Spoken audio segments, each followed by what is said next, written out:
Hi అండి, welcome back to వైభవరామ్ videos. ఈరోజు నేను రుచికరమైన ఆగాకరకాయ వేపుడు కూర ఎలా చేయాలో వీడియోలో చూపించబోతున్నాను. ఎక్కడ స్కిప్ చేయకుండా చివరి దాకా చూడండి. వీడియో నచ్చితే లైక్ చేయండి.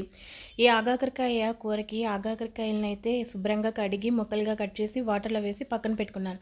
ఇప్పుడు స్టవ్ వెలిగించి కళాయి పెట్టుకొని సన్నగా తరిగిన ఉల్లిపాయ ముక్కలు అయితే వేసుకోవాలి. వేసుకొని కొద్దిగా ఆయిల్ అయితే వేసుకొని ఉల్లిపాయ ముక్కల్ని బాగా ఫ్రై చేసుకోవాలి. ఉల్లిపాయలు వేగిన తర్వాత కొద్దిగా కరివేపాకుని అయితే వేసుకోవాలి. ఒకసారి ఇలా బాగా కలిపి ఇప్పుడైతే పోపు దినుసులు వేసుకోవాలి. జీలకర్ర, మినపప్పు,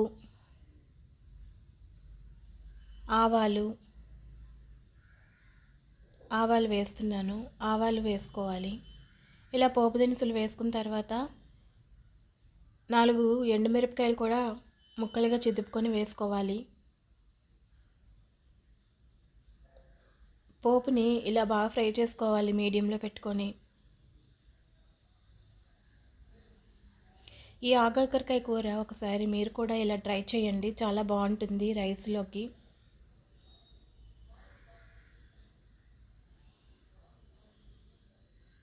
కొద్దిసేపు ఇలా ఫ్రై చేసుకున్న తర్వాత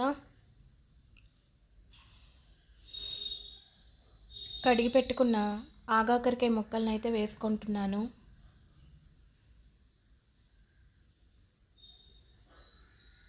వాటర్లో శుభ్రంగా కడిగి వేసుకోవాలి. గింజలు అవసరం లేనప్పుడు గింజలు తీసేసుకోవాలి. పెద్ద గింజలు ఉన్నప్పుడు, లేతగా ఉంటే అలాగే కట్ చేసేసుకోవచ్చు.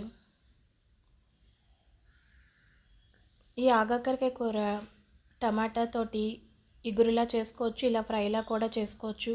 ఇంకా మటను ఆగాకరకాయ కూర కూడా చాలా బాగుంటుంది మటన్లో వేసుకుంటే. ఈ ముక్కల్ని వేసుకున్న తర్వాత మూతను పెట్టుకోవాలి. కొద్దిసేపు మగ్గిన తర్వాత కొద్దిగా పసుపు అయితే వేసుకోవాలి.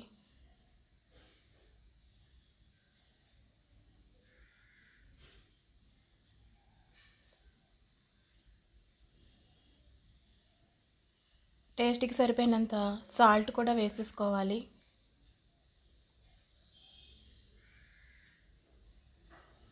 మరొకసారి బాగా కలుపుకోవాలి, ఉప్పు పసుపు బాగా పట్టుకునేలాగా.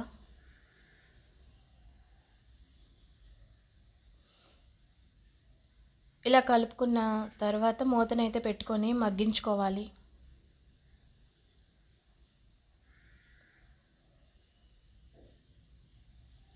మధ్య మధ్యలోని కూరనైతే కలుపుకుంటూ ఉండాలి, లేదంటే అడుగు పడుతుంది. ఫ్రై కాబట్టి బాగా ఫ్రై చేసుకోవాలి. కొద్దిగా కారాన్ని కూడా వేసుకున్నాను.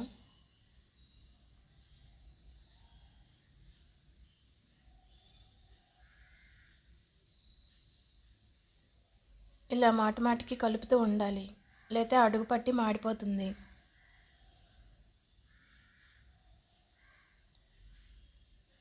అంతే అండి, ఎంతో టేస్టీ అయిన ఆగాకరకాయ ఫ్రై రెడీ అయింది. వీడియో కనుక నచ్చినట్లయితే లైక్ చేయండి, షేర్ చేయండి, సబ్స్క్రైబ్ చేసుకోవటం మర్చిపోకండి. Thanks for watching. మళ్ళీ నెక్స్ట్ వీడియోలో కలుద్దాం. Bye bye.